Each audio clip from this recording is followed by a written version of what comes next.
Hi, my name is Steve Sellers. I'm the Executive Vice President, and on behalf of the Global Executive Team, I want to welcome you to being a part of the global leadership, and specifically to the part of the process called New Global Leaders Orientation.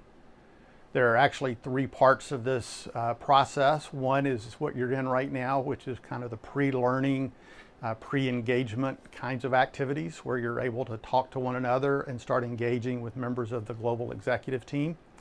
The second part happens in October, where we're all together here in Orlando for 5 days, where you'll engage with the entire global executive team as a part of that orientation week.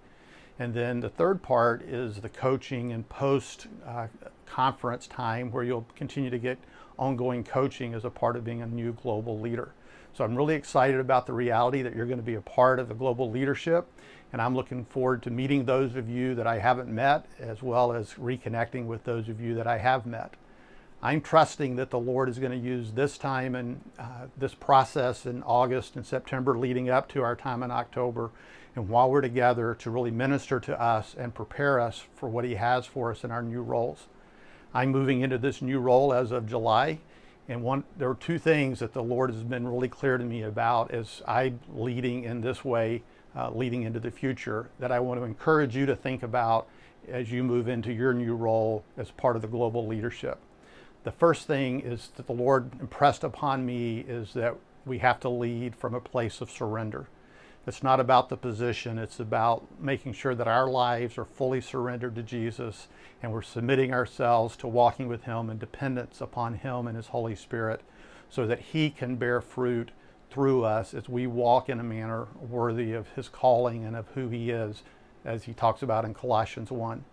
And the second thing that I have sensed that the Lord's saying to me, and that I would say to all of us, is not only do we lead from a place of surrender, but we lead from a place of service. In Matthew 20, verse 20, the mother of the sons of Zebedee came to Jesus and asked for Him to put her sons on His right and His left. And Jesus' reply to her was very simple, that the Son of Man did not come to be served, but to serve. And as we move into positions of different levels of leadership, we're not here to be served and to be catered to as leaders, but in our leadership roles, we're here to serve one another and to serve the people that God has entrusted to us. So I'm looking forward to being with you face to face. I'm excited about what you're going to get as you engage in this process over the next couple of months.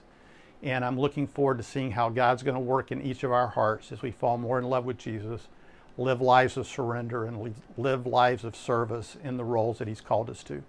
I'll see you in October.